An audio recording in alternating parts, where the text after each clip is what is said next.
There's a basic change going on with a younger generation that's strange to older people.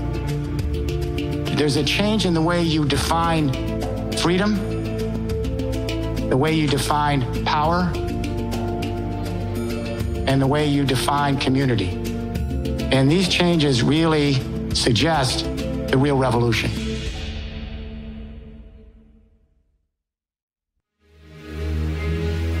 For my generation and generations before me, freedom was very simple. To be free is to be an autonomous agent, to be self-sufficient, to be independent, to be not beholden to others, to be an island to oneself so that one can have freedom as exclusivity.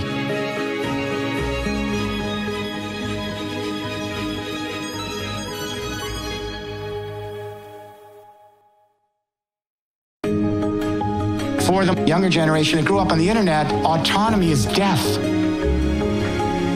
Being an island to oneself is death.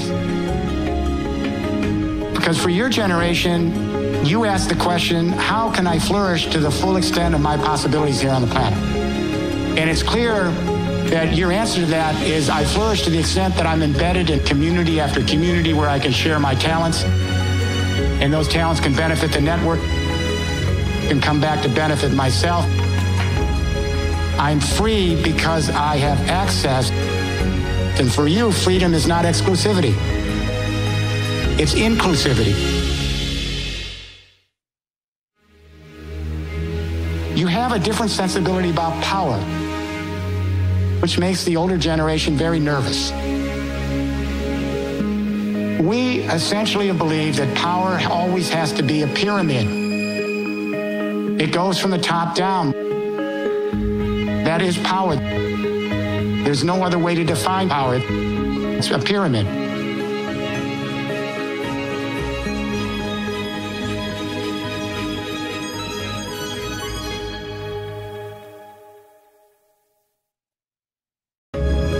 But young people that grow up on the internet, it's strange because you grew up thinking that power has to do with the networks you're engaged in.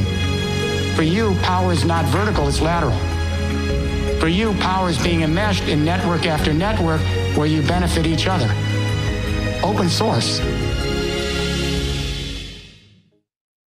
And finally, I think most importantly, we're seeing a change in the way a younger generation perceives identity to community. I grew up in a nation state. We were very clear on community. That is, each individual is born to be an autonomous agent, and we're each sovereign. And each of us compete with other sovereign individuals in the marketplace for scarce resources in a zero-sum game. Our nations represent us because they are sovereigns. And they represent all the millions of individual citizens who are sovereigns against other nations. And each nation then competes with every other nation for scarce resources in the marketplace or the battlefield in a zero-sum game. Here's my question. Does anyone here believe that we're going to be able to address climate change and bring the human family together and take our responsibility for our fellow creatures in the earth we live in with that worldview?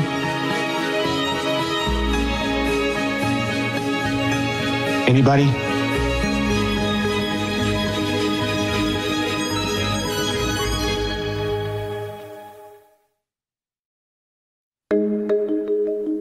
What we're beginning to see with a younger generation, and I don't want to overstretch this, but I'm beginning to sense a shift from geopolitics to biosphere consciousness. The biosphere is that 19 kilometers from the stratosphere to the ocean, where all life and all the chemicals on the planet interact to maintain the ecosystems, the biology of the earth.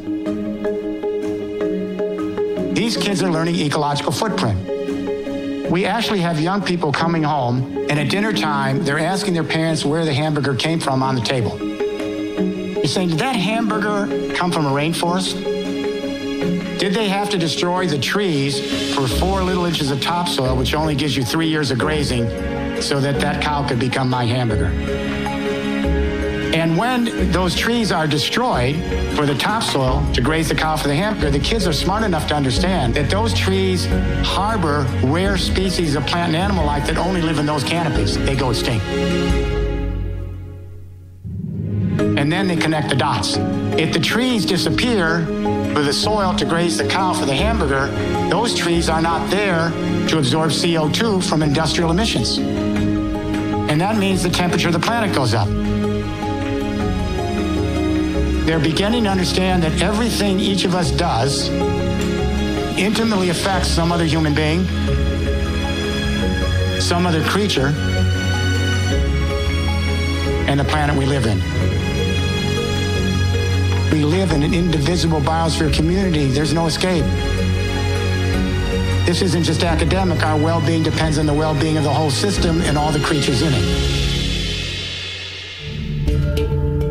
We all have to really come together. We've got one generation to lay down this new biosphere consciousness. Pass on this legacy so when your grandchildren look back at you, they can say you did the right thing. You helped replenish the planet, got us off carbon, helped show our proper respect to generations not yet here, including our fellow creatures.